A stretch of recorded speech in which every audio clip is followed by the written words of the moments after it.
Directly आपका और आपके बच्चों का फायदा है जो बात मैं बताने लगा हूं। जो ओवरसीज पाकिस्तानी बैठे हैं उनका फायदा है जो आज मैं बात बताने लगा।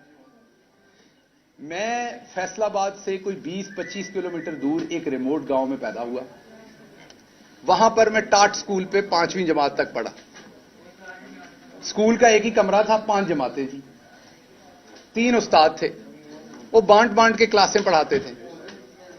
जिस तरीके से सूरज मूव होता था उस तरीके से हमारी क्लास भी उस दरख्त के नीचे मूव होती थी, क्योंकि दरख्त के साए के नीचे पढ़ते थे।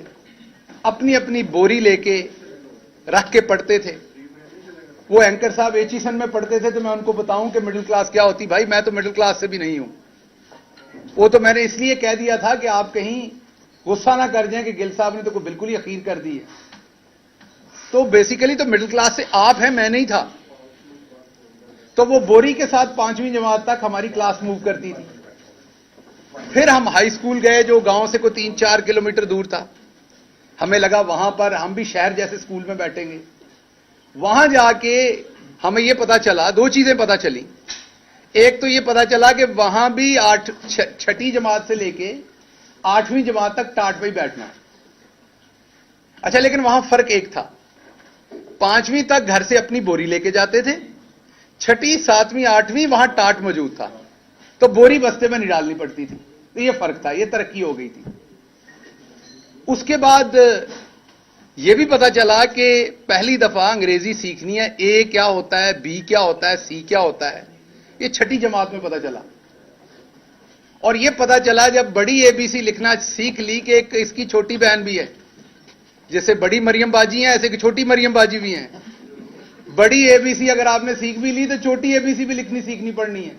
वो बड़ी मुसीबत थी। उसमें पता चला 4 लाइनें हैं, उनके दरमियान में कोई लफ्ज ऊपर लिखना है, कोई नीचे। तो डंडे पड़ते थे सर्दियों में। तो मेरी उनको गुजारिश है, जो दोस्त समझते हैं कि मिडिल क्लास क्या होती है, तो मैं अब आपके यूट्यूब के लाइक्स और व्यूज तो मेरे बढ़ाने का ठेका नहीं है, तो मैं तो आपके साथ नहीं आ सकता।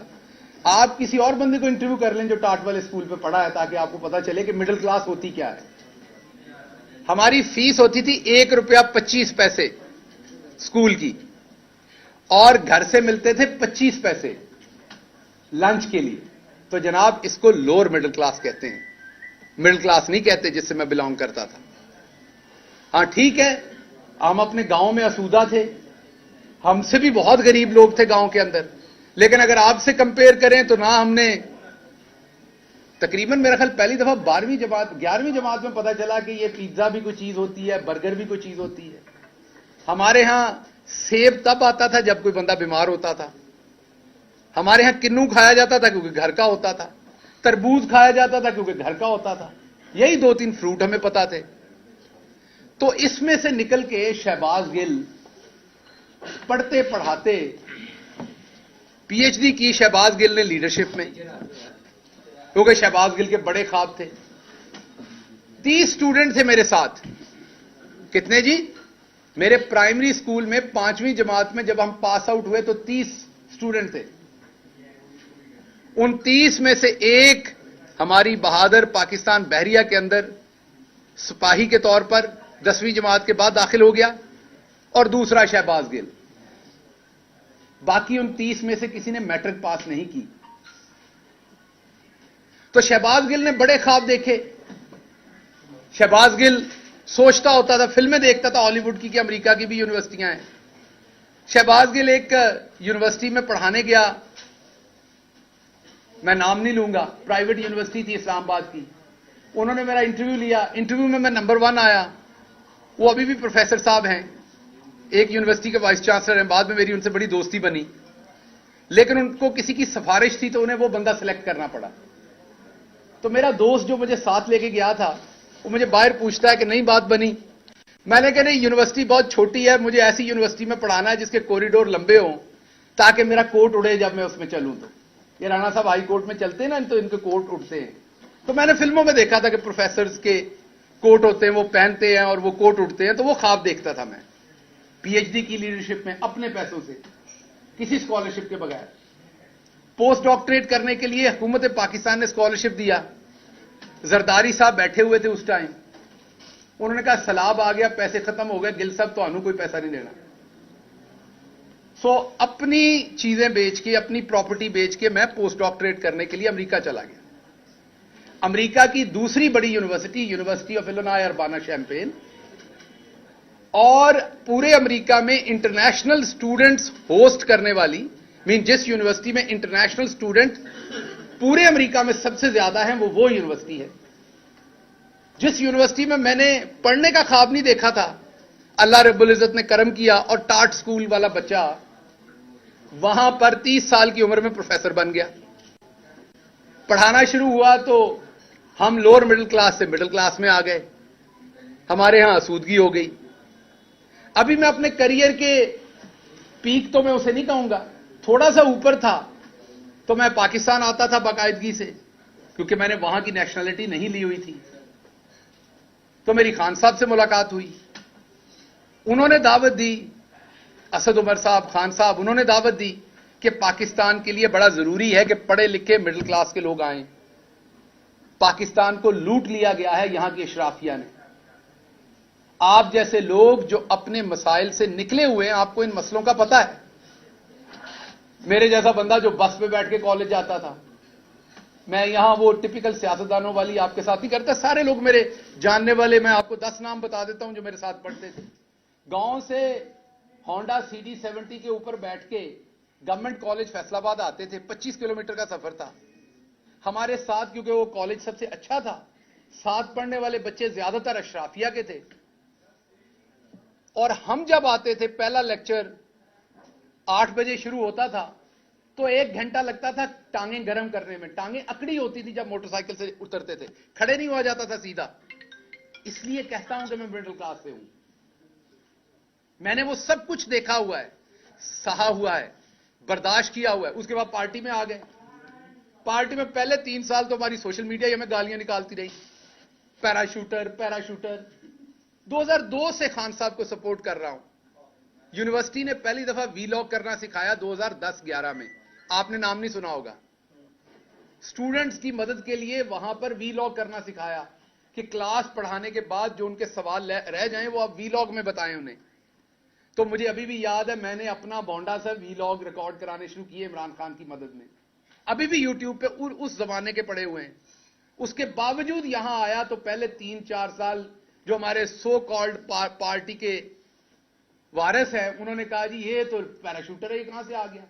उस नफरत को बर्दाश्त किया अंदर से। बाहर की शराफिया की तो नफरत थी।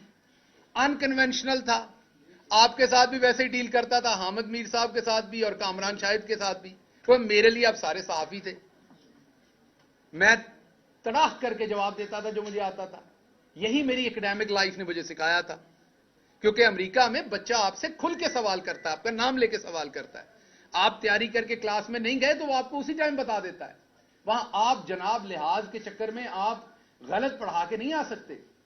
आप ये नहीं कह सकते कि आज समोसे खाने का दिल है, क्लास नहीं पढ़ानी।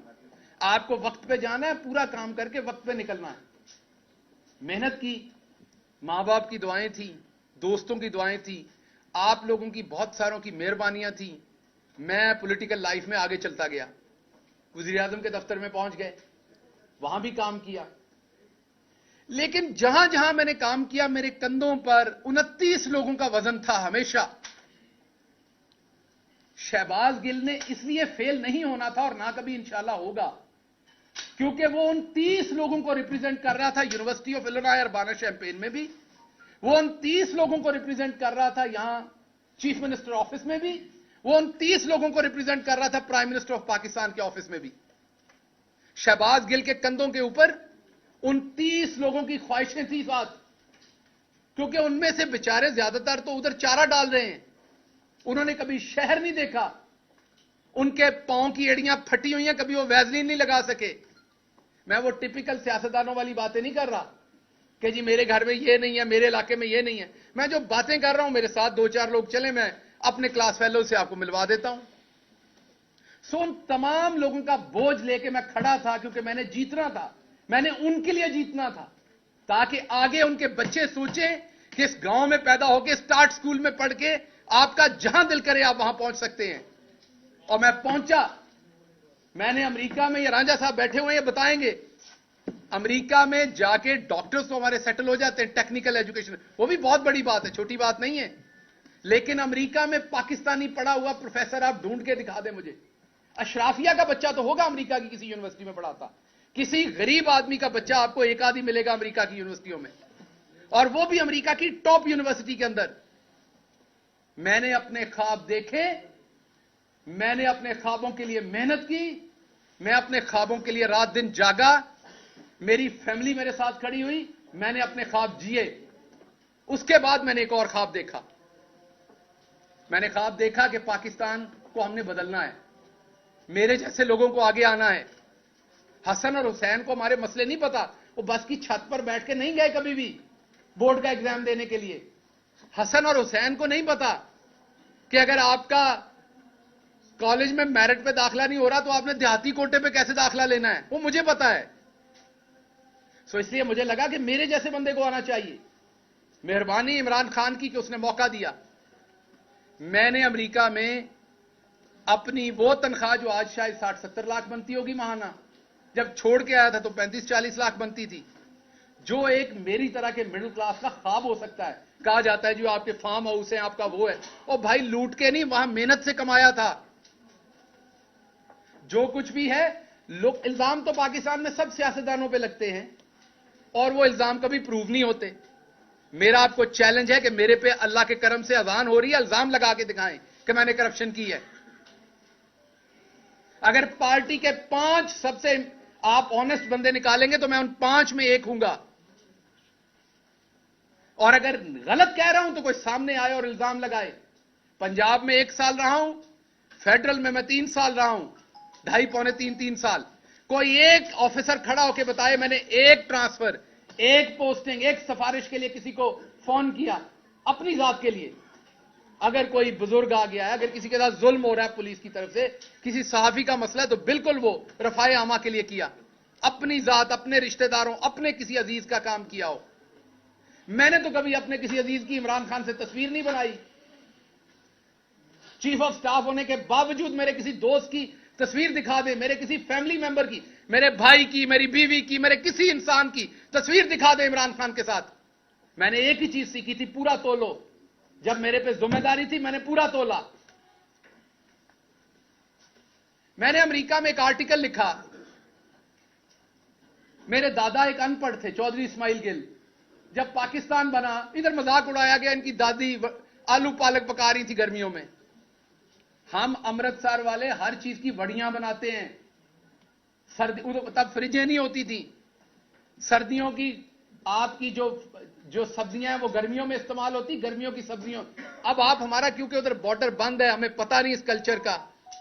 अमृतसर से जो लोग आए वो भी घरों में बनाते हैं, तो आपको इस बात का क्या पता कि हम गर्मियों में भी साग खाते थे, हम गर्मियों में भी आलू मटर हमारे पास होते थे, क्योंकि हम उसका जैसे आप अचार बनाते इसी तरीके से वो सब्जियां भी सिक्योर हो जाती थी। बहरहाल इस बकवास पे मैं क्या जाऊं, मैं वापस आता हूं कि मेरे दादा बहुत परेशान थे कि उन्होंने पाकिस्तान आना है कि नहीं।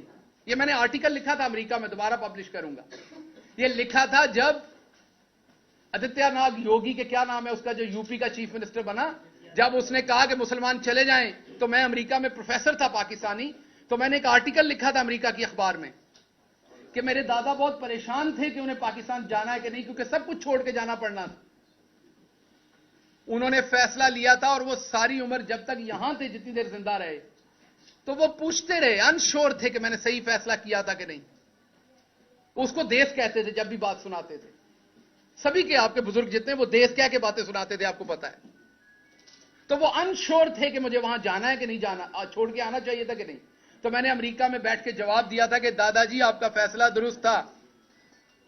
अगर आज आप इंडिया में होते तो आपको आदित्यनाथ योगी जो है वो आपको 2-3 हजार रुपए देता, कहता टिकट पकड़ो और लाहौर जाओ। आपने अच्छा किया था, पाकिस्तान आ गए थे। वहां मुसलमानों के लिए पनाह नहीं है, घर नहीं है। लेकिन अगर मेरे दादा को यह पता होता कि मेरा पोता सारी मेहनत करके हर जगह पहुंचेगा, फिर उसे नंगा करके मारा जाएगा, तो शायद वो दोबारा सोचते कि मैंने जाना था कि नहीं। और मुझे अगर अमेरिका में यह लिखते हुए पता होता, और अगर मुझे आते हुए यहां पता होता कि मैं पाकिस्तान बदलने जा रहा हूं, आपने देखा हमारी पार्टी में, मैं अपनी पार्टी के हर शख्स का एहतराम करता हूं जो आज इमरान खान के साथ खड़ा है। इमरान खान जान की बाजी लगा रहा है इस कौम के लिए। जो उसके साथ किसी भी तरह से खड़ा है, मैं उसके पांव की धूल के बराबर भी नहीं हूं। लेकिन आपने एक सवाल पूछा अपने आप से, गिरफ्तारियां तो बहुत हुई, पर्चे भी बहुत हुए। वैसी किस्म का जो मैं बयान नहीं कर सकता यहां आपको, वो तशद्दुद सिर्फ शहबाज गिल पे, आवाज बंद सिर्फ शहबाज गिल की, 16 दिन घर वालों से, दोस्तों से, किसी से मिलने ना दिया गया, वो सिर्फ शहबाज गिल को। अदालतों में ट्रायल चल रहे, तेजी से यहां 3-3 साल फर्दे जुर्म आयद नहीं हुई। मेरे पे 2 महीने के अंदर फर्दे जुर्म आयद करनी, जिसमें सजाए मौत है, जिसमें उम्र कैद है। क्यों? क्योंकि मैं उस इस्माइल गिल का पोतरा हूं जो लोअर मिडिल क्लास से था, अनपढ़ था, वहां से उठ के यहां आ गया था। उसकी यह गलती थी।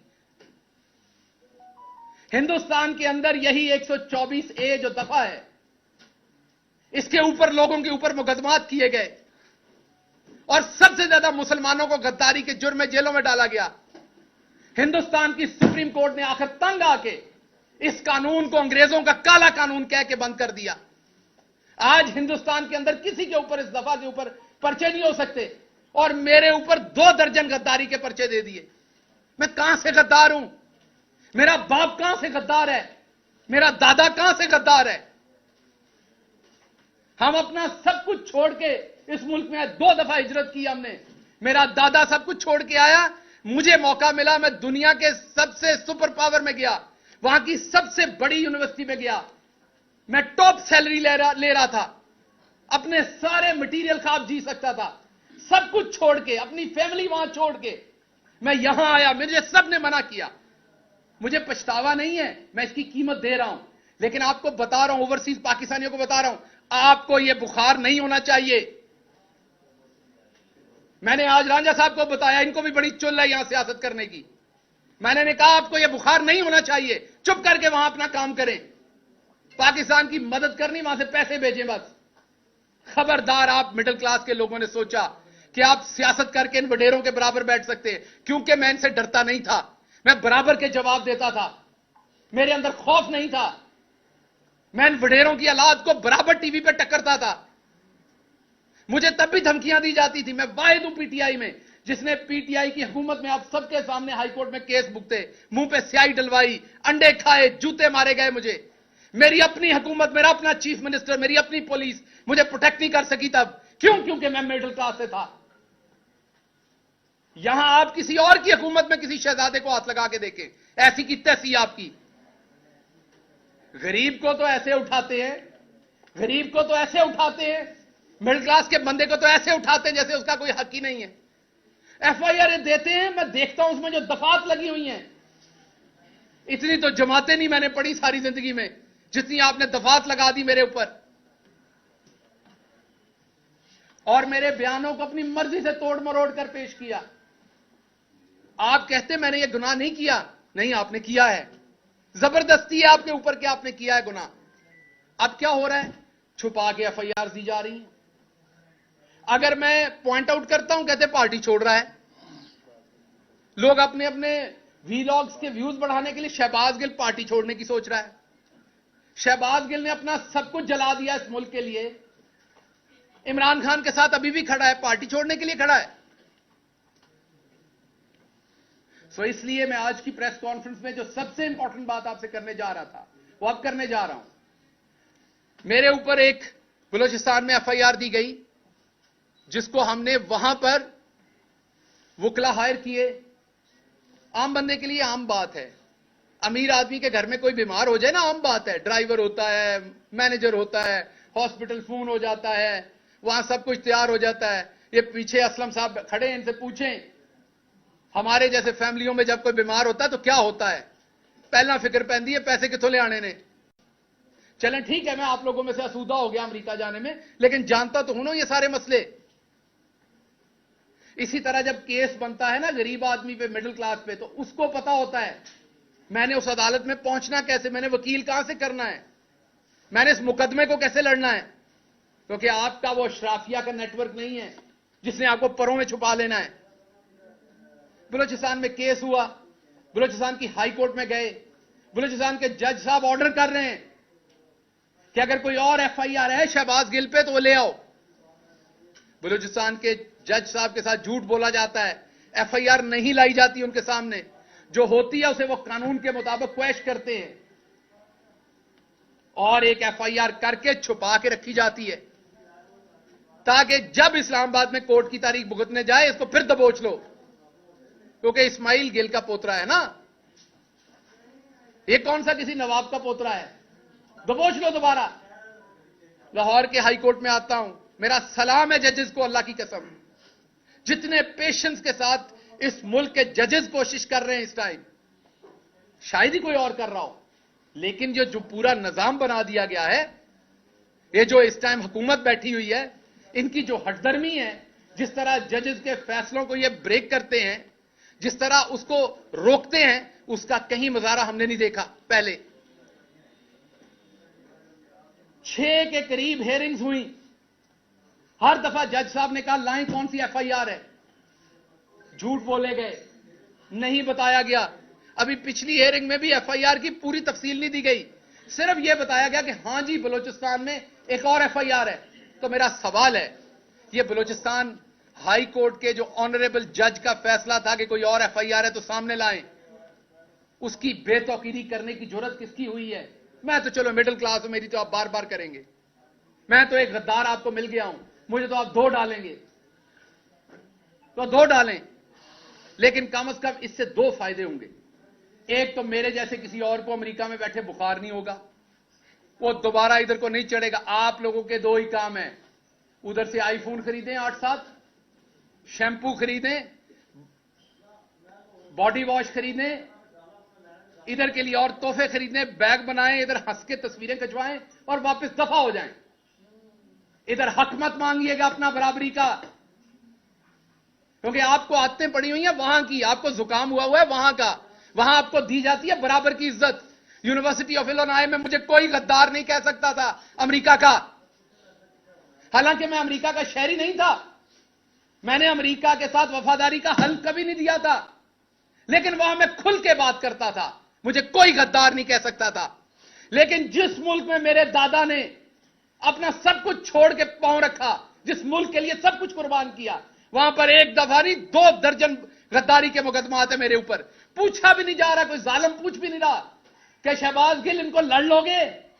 अब आपने अगर मुझे उम्र कैद या आपने मुझे सजाए मौत देनी, वो तो एक पर्चे में ही दे लोगे, तो 2 जान छुड़ाओ। आपने मुझे सजाए मौत देनी, दे दे, जान छुड़ाएं, क्योंकि मैं इस जिल्लत की जिंदगी में सजाए मौत से कम आपसे नहीं लूंगा। देनी है तो अब आपको मुझे सजाए मौत देनी है, मैं अदालत से मांगूंगा कि मुझे सजाए मौत दी जाए, क्योंकि मैं इस जिल्लत की जिंदगी नहीं जीना चाहूंगा। जो आप मेरे माथे पे लिख रहे हैं, इस्माइल गिल का पोता गद्दार नहीं है इस मुल्क का। आप किस तरह मुझे आपने मारा, मैंने गिला नहीं किया, मैं इतने महीनों से चुप हूं, क्योंकि इधर से उठाऊंगा अपना पेट नंगा होगा। मेरा मुल्क है ना, नहीं बात की मैंने, किसी ने कहा डर गया। आपने देखा जो आपके पास 1 घंटा 2 घंटे रहे, उन्होंने बाहर आके क्या किया? मैं 16 दिन रहा आपके पास, मैं चुप हो गया। सब्र है हम लोगों में, हम गांव के लोग हैं, हमें बड़ा सब्र है, हम लगे हुए जख्म भी माफ कर देते हैं, बहुत सब्र है, लार्जर गुड के लिए बहुत कुछ करते हैं हम लोग। मुझे पता है मेरे मुल्क को इसका नुकसान होना है। मुझे मेरी यूनिवर्सिटी ने कहा कि बताओ यहां किसको लिखना है। आपको पता है मैंने आज तक अमेरिकन एम्बेसी को खत नहीं लिखा। मेरी बीवी वहां बैठी है, मैंने उसे मना किया आपने किसी को ईमेल नहीं करनी। यहां किसी को जुकाम हो जाए तो ये हर फॉरेन जो कोई एनजीओ उसको लिखते हैं, यूएन में लिखते हैं, कहां कहां लिखते हैं। मैंने अपनी सारी फैमिली को मना किया कि नहीं लिखना, इंसाफ पाकिस्तान में लेना है, पाकिस्तान को बाहर बदनाम नहीं करना। यह सच है कि मेरे पे तशद्दुद हुआ, मेरे पास तस्वीरें हैं उसकी, लेकिन क्या बाहर जाके नंगा करूं अपने मुल्क को? तो मैंने अपनी पूरी फैमिली को मना किया कि आपने किसी बैरूनी इदारे को नहीं लिखना, इस मुल्क की तौकीर को नहीं छेड़ना आपने। तो उसका सिला अगर सजाए मौत है तो दे दीजिए, लेकिन ये बार बार मुकदमे ना कीजिए। मिडिल क्लास हूं, तकलीफ होती है। मैंने हराम नहीं कमाया हुआ गवर्नमेंट में, मैंने लोगों को हराम कमा के नहीं दिया हुआ। मैंने ट्रांसफर पोस्टिंग डीसी डीपीओ नहीं लगवाए हुए। मैंने हाउसिंग अथॉरिटीज के एनओसीज नहीं लेके दिए हुए।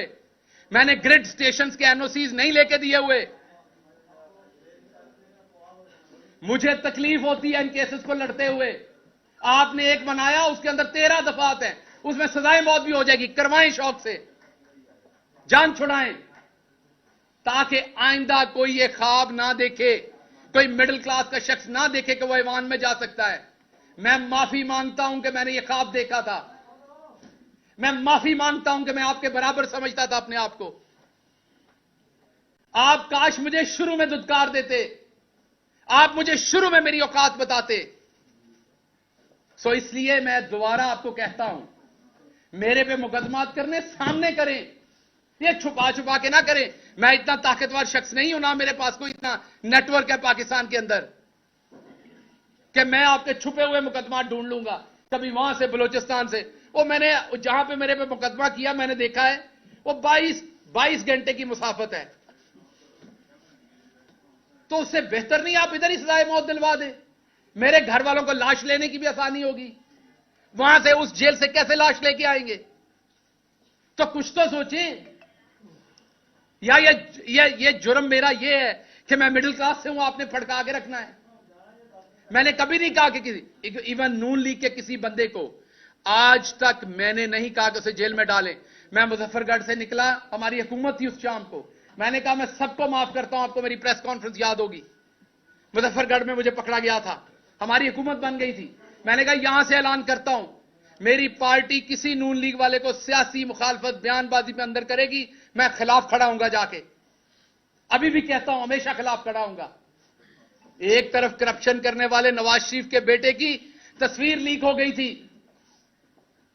तस्वीर लीक हो गई थी, कुर्सी पे बैठे साथ टिश्यू पेपर का डब्बा भी था।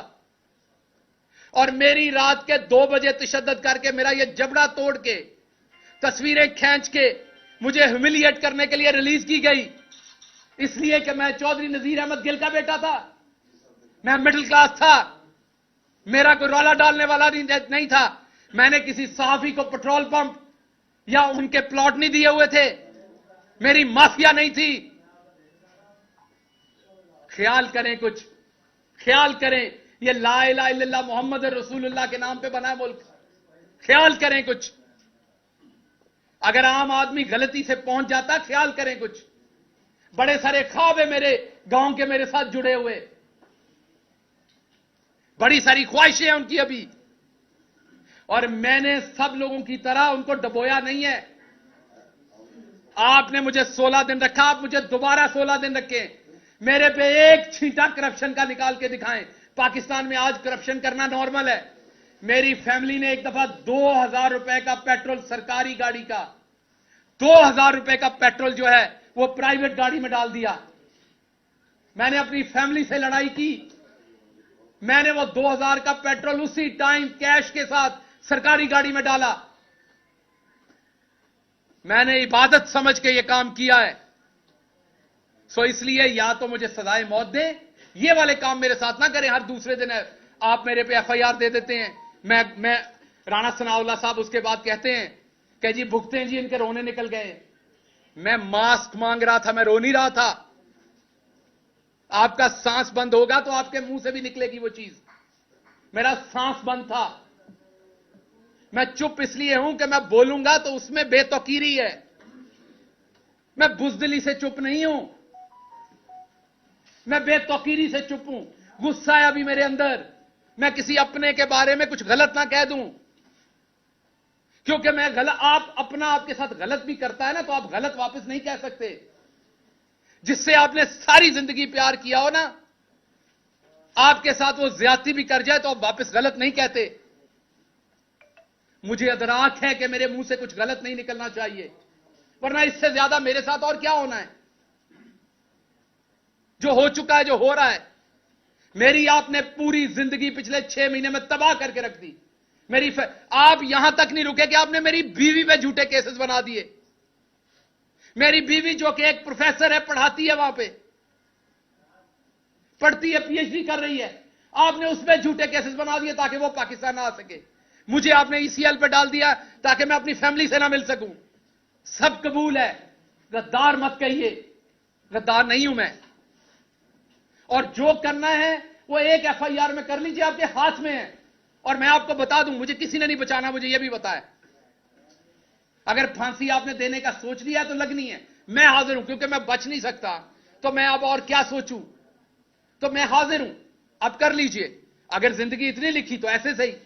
लेकिन आपको पता है कि जिस दिन सजाए मौत दी जाती है उस दिन भी नहला के धुला के दी जाती है, उस दिन भी आपको खाना खिलाया जाता है, आपकी किसी सूरत तजलील नहीं की जाती। ये तजलील ना करें कि मुझे पता ही नहीं होता एफआईआर कहां है। मैं हर रोज नई एफआईआर ढूंढ रहा हूं, अदालतों के चक्कर लगा रहा हूं, जी बता दे मेरी एफआईआर कहां है। और आवाज बुलंद करता हूं कि पार्टी के लोग मुकदमे नहीं करते, कहते हैं जी पार्टी पे तनकीद कर रहा है। और भाई मैं बता रहा हूं, मैं असद उमर को देखता हूं, वो हर अदालत की पेशी पे खुद पहुंचे होते हैं। हक किनका लड़ रहे हैं? पंजाब के एमपीएस का, कि जल्दी इलेक्शन हो, और वहां 3 एमपीएस होते हैं, बाकी कोई नहीं होता। तो क्या यह गलत बात है अगर मैं करता हूं तो इसलिए आपके कोई सवालात हैं तो मैं उनका जवाब दूंगा। मैं सिर्फ यह चाहता हूं कि आपने जिस तरीके से फवाद चौधरी के केस में 4 दफा हाईकोर्ट के जज की बेतौकीरी की, इंडियन सुप्रीम कोर्ट फैसला दे चुकी है 124A पे। बंदयाल साहब, अब शान है पंजाब की, पाकिस्तान की, बड़ी बड़ी आपसे तौक़ात है, दुनिया की बेस्ट यूनिवर्सिटी से पढ़े हुए हैं।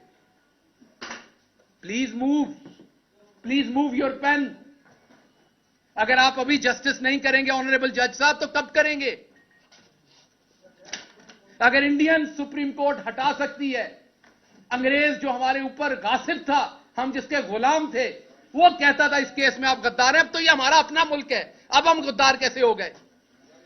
या फिर बता दीजिए कि ये अभी भी सिर्फ अशराफिया का मुल्क है, मिडिल क्लास गांव के लोग अभी भी यहां गद्दार हो सकते हैं। बताएंगे किसी एक शहजादे को आपने गद्दार कहा हो? बताएंगे किसी एक शहजादे पे आपने चला होगा तो हबीब जालिब पे चला होगा, चला होगा तो फैज पे चला होगा। मिडिल क्लास के लोगों को ही गद्दार कहा गया, उन्हीं पे केसेस चले। तो इसलिए मेहरबानी कीजिए चीफ जस्टिस साहब, आपकी खामोशी भी अब तकलीफ देती है। मेहरबानी कीजिए, पाकिस्तानी आपकी तरफ देख रहे हैं। पूरे एहतराम से मैं कह रहा हूं, मैं पूरे एहतराम से जजेस को कह रहा हूं कि आपकी तरफ देख रहे हैं। मैं आपसे यह भी वादा करता हूं, कोई आया तो मैं उसे एयरपोर्ट पे खुद रोकूंगा। मैं आप किसी ओवरसीज पाकिस्तानी को सियासत में नहीं आने दूंगा जो ईमानदारी से सियासत करना चाहता है। हां, वो वाले तो आएंगे जो आते हैं, वजीर आजम बनते हैं, काम पूरा करते हैं, बक्सा उठा के वापस चले जाते हैं। कोई हमारी तरह का आने लगेगा ना मिडिल क्लास, तो मैं उसे कहूंगा नहीं आना। मुझे यह समझ आ गई है कि हमारी ये औकात नहीं है। मुझे अच्छी तरह से समझ आ गई कि हम इस चीज के लिए नहीं बने। मुझे यह भी अच्छी तरह समझ आ गई, इवन यहां बैठे भाइयों ने भी अभी मेरे कपड़े उतारने हैं, शहजादों के नहीं उतरने। शहजादों से सवाल नहीं, ऊंची आवाज में सवाल नहीं हो सकता। यहां पे बैठे भाइयों ने, डॉक्टर साहब आप तब ये किया करते थे, आप अपनी हुकूमत में ये किया करते थे, आपको तब शर्म नहीं आती थी, आपको तब ख्याल नहीं आता था, क्योंकि आपको भी पता है आगे मिडिल क्लास बैठा हुआ है। सो ये हमने पूरा माशरा जानवरों का माशरा बना दिया है। इवन जंगल में भी हकूक होते हैं, हमने जंगल से भी ऊपर काम कर दिया है। मैं नहीं बोलना चाहता, इसलिए खुदारा दोबारा सोचिए। हम इस मुल्क के शहरी हैं, हम इस मुल्क से मोहब्बत करते हैं। इस मुल्क के अदलिया हो, कोई भी इदारा हो, हर इदारे का एहतराम करते हैं, मोहब्बत करते हैं। पॉलिटिकल डिफरेंसेस हो सकते हैं, इसलिए इनको पॉलिटिकल डिफरेंस रहने दीजिए, इस हद तक ना जाइए। हमने नवाज शरीफ की तरह करप्शन नहीं की हुई, हमने पैसा नहीं बनाया हुआ। हम पे 1-2 केस बनाए, उसमें मैंने बार बार कहा सजाए मौत करा दें। इतनी लंबी चौड़ी ये कोई, आपने तो इतनी तो रेस्टोरेंट के अंदर डिशेस का मेन्यू नहीं होता जितनी एफआईआर दे मारी हैं। एक मिडिल क्लास बंदा किधर से उनको पकड़े, किधर से पूरा करे? कोई सवाल जी? डॉक्टर साहब ये फरमाइएगा कि पहली बात तो ये है डॉक्टर साहब कि जितने भी हमारे सहाफी हैं, जो कुर्सी पे होता है हम सवाल करते हैं। नहीं हाजिर हूं। हाँ, और सख्त सवाल भी करते मैं माजरत अगर मेरी कोई बात आपको बुरी लगी। बात नहीं, हमें ये नहीं है, और ऐसा नहीं है कि हम किसी पे ऐसे कर रहे हो, ये गलत बात है, ऐसा नहीं है। और एक सवाल ये है कि आपकी चेयरमैन तहरीक इंसाफ इमरान खान साहब के साथ मुलाकात हुई थी कुछ दिन कबल। ये फरमाइए, जो आप थोड़ा सा ऐसा लग रहा है जैसे आप गिला कर रहे हैं पार्टी के कि वो लोग नहीं आ रहे, ये रास्ते में नहीं है, ऐसा शायद महसूस हो रहा है हमें। क्या खान साहब ने क्या कहा आपके हवाले से ओवरऑल और आइंदा का लाहे अमल जो है पार्टी की सतह पे आपके हवाले से? देखिए, दो चीजें जहन में रखिए। आपको दो मेरे केसेस के बारे में ये बात हुई। जो मैं बाहर बात करता हूं वो मुझे तकलीफ होती है देख के, वो कोई खान साहब से मुलाकात से रिलेटेड वो बात नहीं है। मुझे बताइए ना, असद उमर साहब इस्लामाबाद से लाहौर आते हैं, साहब से मुलाकात से रिलेटेड वो बात नहीं है। मुझे बताइए ना, असद उमर साहब इस्लामाबाद से लाहौर आते हैं, उनके साथ 3-4 वहां पर लोग यहां से लाहौर से उठ के जाते हैं या पंजाब से उठ के जाते हैं, बाकी क्यों नहीं जाते? कौन कहेगा पार्टी में, ये कौन झंझोड़ेगा इन्हें? तो झंझोड़ता हूं तो क्या गिला? नहीं, मेरा हक है। चले मेरे केस में तो वो ले लेंगे, इंडिविजुअल है, मेरा फायदा होना है अगर मैं बच गया उसमें से, तो वो तो केस सबका है ना। तो इसलिए बात कर रहा हूं, बिल्कुल इसका किसी और वजह से, और बात करता रहूंगा मैं, क्योंकि यही हमारे लीडर ने सिखाया कि बात करें, बात करता रहूंगा। लेकिन जो फैसल वाडा साहब या दूसरे लोग हैं, वो अशराफियां हैं, उनकी और बात होती है, उनकी बातों में और बातें होती हैं, उनकी बातों के अंदर wheels with in the wheels होते हैं। हमारी जो बात है वो सीधी है, इतनी सी बात है जो कर दी है, और इतनी ही है। पार्टी में था, हूं, रहूंगा, पार्टी के डिसिप्लिन का पाबंद हूं। आपकी तरफ आता है, आप कर रहे हैं जी, जब आप भी पेशी पे जाते हैं तो आपके साथ भी कोई रहनुमा या एमपी? इसका मैंने जवाब दे दिया, आगे चले। इसमें कोई इंपॉर्टेंट बात नहीं, इसमें कोई मसाला नहीं निकलना।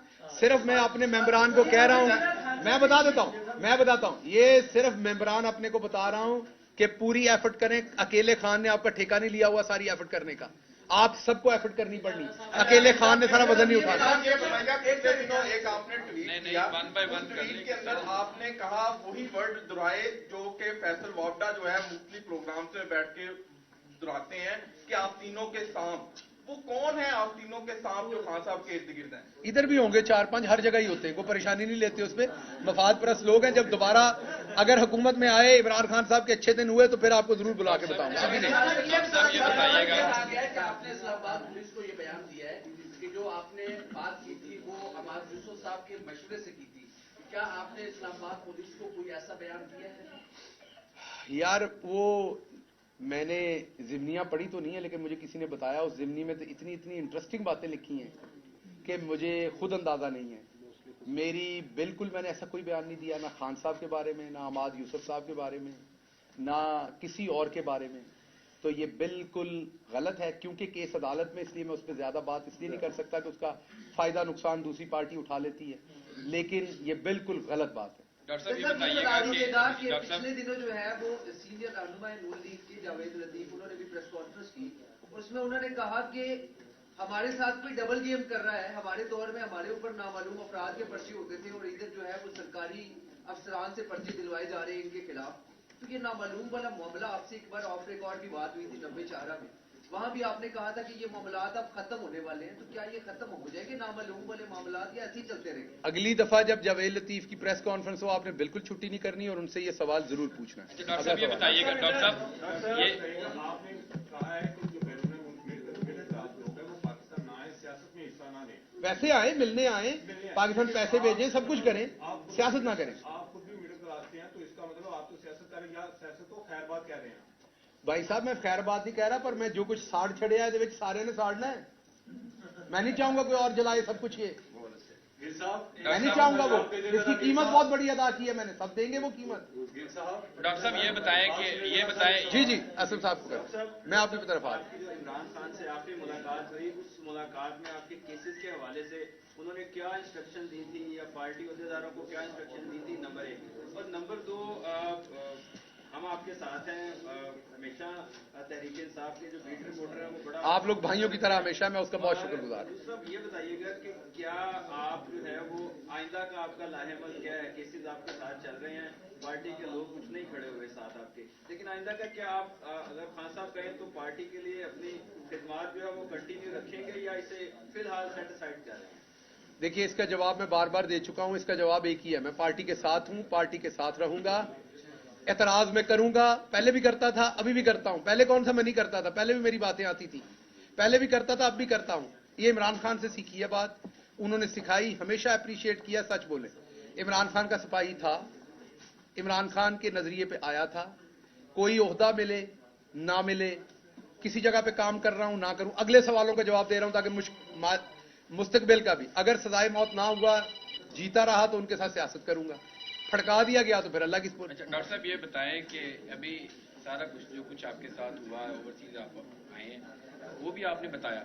ये बताएं कि अभी कुछ आपने ये भी जिक्र किया कि ना तो मैंने एनओसी दिलवाए हैं, ना ही मैंने कोई ट्रांसफर पोस्टिंग करवाई है। ये सीधा साधा एक चार्जशीट है जो आप अपने लोगों की तरफ ही अपने लोगों पे नहीं, मैं ऐसा शराफिया पे लगा रहा हूं जो हर हुकूमत में हर जगह पे व्हीलर एंड डीलर होते हैं उनकी बात, या किसी वजीर मशीर की या किसी में मेंबर की जरूरत, सब कुछ होता है यहाँ, आप सबको पता है। अच्छा ये मेरा सवाल अभी कंटिन्यू कर रहे हैं। अगला सवाल। हम सब कहते थे कि जब हुकूमत खत्म होगी तो शहबाज गिल साहब पहले इंसान होंगे जो टिकट लेंगे और वापस चले जाएंगे, लेकिन हमारे साथ वो आइडियाज गलत साबित हुए। क्या अब आप स्टैंड कर रहे हैं कि आपने इस लड़ाई में उतर चुके हैं, ये लड़ाई एंड तक लड़नी है, और क्या इस लड़ाई में आप लोग इमरान खान साहब की हिमायत हासिल है? इस सवाल का जवाब 4 दफा दे चुका हूं, पता नहीं किस गलती सकता है। 4 दफा 4 लोग ये सवाल पूछ चुके हैं और मैं जवाब दे चुका हूं। जो कुछ भी हो जाए, कभी इमरान खान के खिलाफ मेरे मुंह से बात नहीं निकलनी, जिधर से घुमा के भी सवाल हो, पार्टी के खिलाफ नहीं निकलनी। जो मफाद परस्त हैं हर जगह होते हैं, यहां भी है, पार्टी में भी होते हैं, यूनिवर्सिटी में होते हैं, हर जगह पे होते हैं, वो उनका करें। जब मेरे और पार्टी के फायदे में होगा तब जरूर नाम लेंगे। आप प्रेस कॉन्फ्रेंस वाइंड अप करते हो, ये कहा कि जिनके साथ प्यार मोहब्बत होती है फिर उनका नाम नहीं लेते, जिक्र नहीं करते, उनके बारे में सवाया कलमात ही कहते हैं, खैर के कलमात। जनरल बाजवा आपके साथ 5.5 साल गुजारे, तो आपको नहीं लगता इमरान खान साहब को सवाया कलमात ही निकालनी चाहिए और आप ही हाथ होला रख देते, तो आज ये नाम आप अभी इमरान खान साहब से मिलके आए थे, मुझे बड़ा अफसोस हुआ कि आपने ये सवाल उनसे नहीं पूछा। अगली बार जाएं तो जरूर पूछिएगा। बहुत शुक्रिया।